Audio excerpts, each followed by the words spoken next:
Bonjour, aujourd'hui je veux parler de la mort, comment réagir quand la mort est en vue, comment mourir.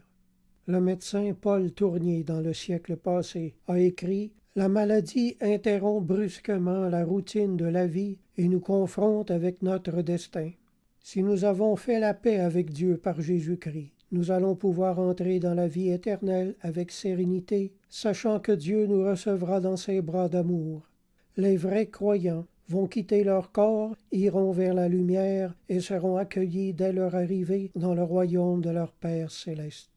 Si notre vie n'a pas été toute à la gloire de Dieu, grâce à notre confiance en Jésus-Christ, notre mort, elle, pourra être une expérience des plus glorieuses. Jésus a dit « Que votre cœur ne se trouble point. Croyez en Dieu et croyez en moi.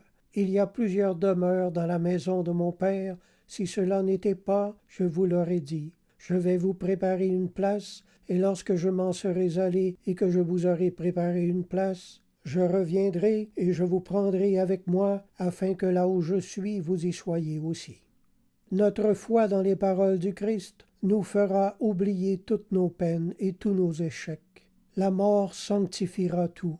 Jésus a dit « Je suis la résurrection et la vie. Celui qui croit en moi vivra, même s'il meurt.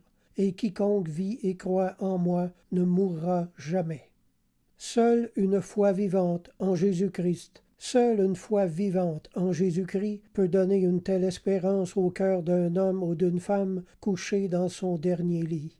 Joignons nos dernières souffrances à celles du Christ sur la croix et disons avec lui « Père, je remets mon esprit entre tes mains. Amen. » Si vous êtes en phase terminale ou allez l'être bientôt, si ce message vous a touché et que vous désirez cette paix devant la mort, je vous invite à fermer les yeux et à prier avec moi. Mon Dieu, mon corps m'abandonne, mon esprit le quittera bientôt. Mais avant de partir et de comparaître devant toi, je veux faire la paix avec mon passé. Je te demande pardon pour toutes mes offenses. Je les place toutes au pied de la croix et je me laisse laver par ton sang. Jésus, tu es désormais mon sauveur personnel.